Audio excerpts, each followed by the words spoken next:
The autumn sun in Lincoln Park was a pale, gilded coin, offering little warmth against the damp chill that promised an early frost. On a worn, green bench sat Leo Griffin, a man in his 60s whose face was a roadmap of a difficult life. His frayed army jacket and worn boots spoke of hardship, but his posture was straight, and his clear blue eyes held a quiet, observant dignity. His entire world was contained in the scuffed backpack at his feet. The park's peace was fractured by the rhythm of approaching footsteps, one set confident and heavy, the other lighter and hesitant. Officer Derek Bryant, mid-30s with the clean-cut looks of a recruitment poster, scanned his surroundings with a proprietary air. His rookie partner, Officer Maria Flores, watched everything with wide, earnest eyes. Bryant's gaze locked onto the man on the bench. A slow smirk spread across his face. "Watch this, Flores," he muttered. "Time for a little public service. See how it's done." He strode over, his shadow falling over Griffin like a shroud. "Afternoon, sir," he said, his voice loud and artificially cheerful.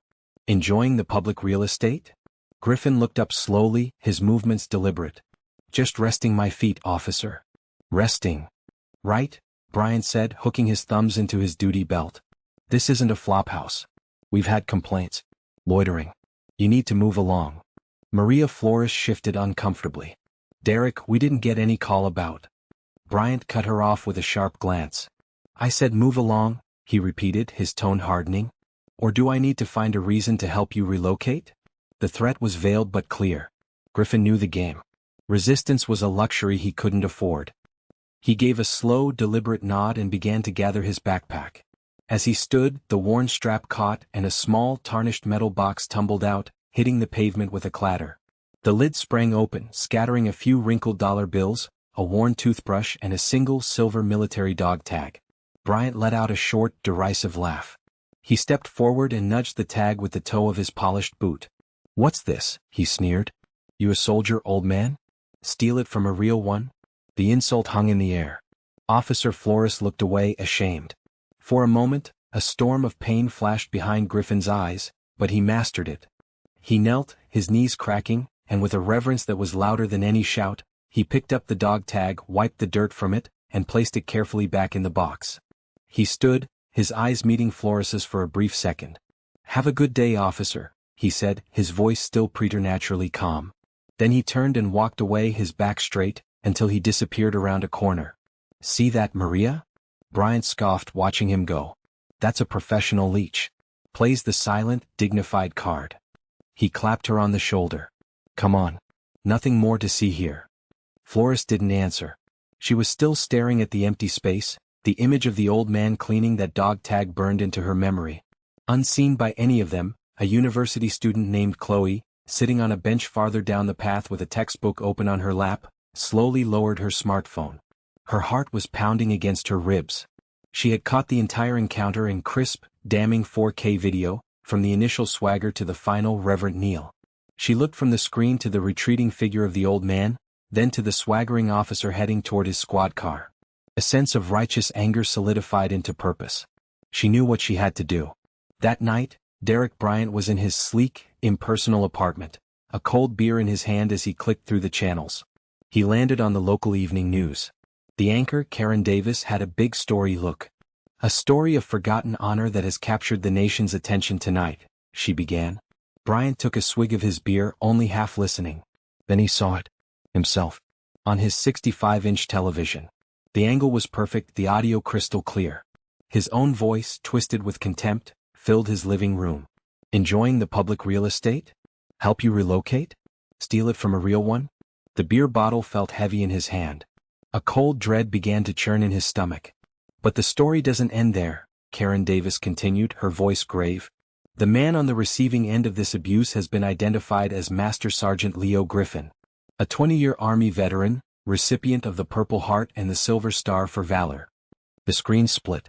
On one side, the video of Bryant's mockery played on a loop. On the other, a formal military photograph appeared. A young, sharp-eyed Leo Griffin, his uniform a canvas of ribbons and medals. "The details of Master Sergeant Griffin's service are harrowing," the anchor went on. "During a patrol in Kunar Province, Afghanistan, his platoon was ambushed. For 6 hours, with shrapnel in his leg, he directed air support and held the line, saving the lives of 12 men. His career was ended by an RPG blast. He has been struggling with homelessness since his medical discharge. Bryant felt the room tilt. The face on the screen, the proud soldier, morphed with the face of the old man he had taunted. A silver star. He had mocked a silver star recipient. Then came the final blow. The camera zoomed in on his chest. The officer involved has been identified by his badge number, clearly visible in the footage.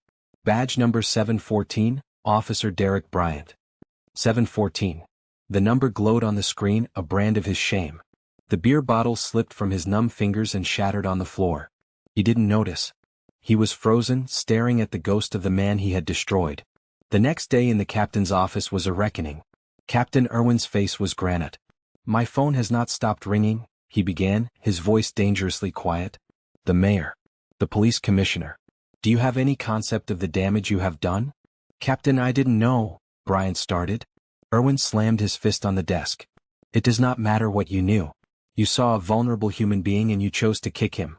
You have single-handedly destroyed the trust this department has spent a decade building." The tirade was relentless. Suspension.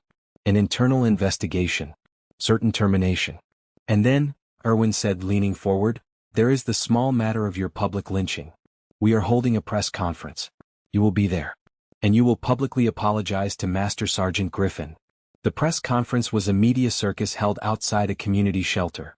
Bryant stood stiffly next to Captain Irwin, feeling the weight of 1,000 hostile stares. Irwin gave a stern statement, then motioned Bryant forward. Stepping to the podium was like walking the plank. The flashbulbs were blinding. He unfolded the PR written statement, his hands trembling.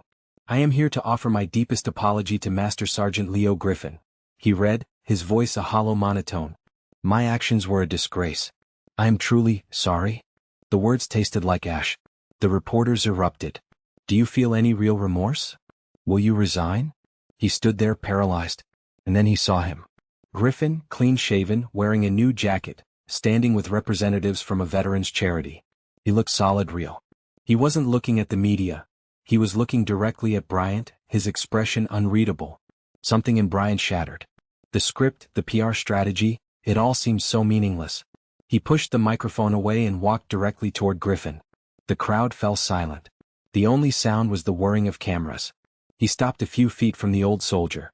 "Master Sergeant," he said, his voice low and rough.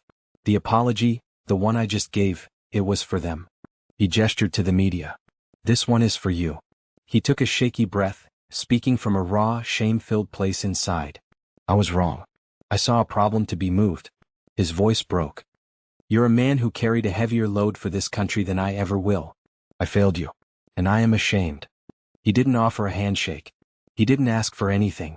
He just stood there, completely exposed, awaiting a judgment that felt more important than any the department could deliver. Griffin studied him for a long, painful moment.